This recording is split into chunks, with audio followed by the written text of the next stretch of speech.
কোনোদিন একটা মানুষকে আমি সরি ছাড়া তর্ক করি নাই ভাইজান। তা আমার এই 8 বছরের মাসুম একটা বাচ্চা কি অপরাধ? আমি এই কলজাটা ছাড়া আমি থাকবো কেমনি? আমার এই বাচ্চাটা আমি ঘরে ঢোকার আগে ফ্রিজের মধ্যে আমার জন্য শরবত বানায় রাখে। আমার বড় মেয়ে না, আমার ছোট মেয়ে 8 বছরের মেয়ে। বাবা শরবত ছবি এখানে লাগায় রাখছে, বাবা তুমি আমাকে নিয়ে যাবা। আমি বলছি, আল্লাহ বাবা তুমি আল্লাহর কাছে যাও, আমার তো নেওয়ার দিয়ে যাওয়ার ক্ষমতা নাই।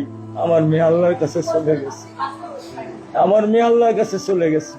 আমার মাসুম এই বাচ্চাটা কি অপরাধ করছে নির্মম ভাবে আমার বাচ্চাটারে হত্যা করলো?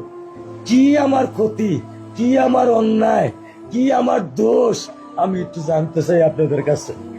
আমার যদি কোনো দোষ থাকে, আমার কোনো যদি অন্যায় থাকে, প্রকাশ্যে আপনারা আমার ফাঁসি দিয়ে দেন।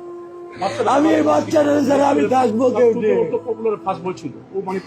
আমি কেমনি আমার এই কলজা টুকরা ছাড়া আমি থাকবো? আমার পক্ষে সম্ভব না। দিনে ও 50 থেকে 100টা কল দেয় আমারে,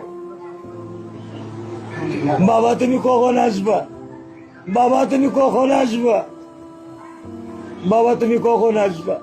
8টা বছর আমি আমার বুকের এই ঘরে ঘুম পাড়াইছি। আমি আজকে আমি কার সাথে ঘুম আসবো?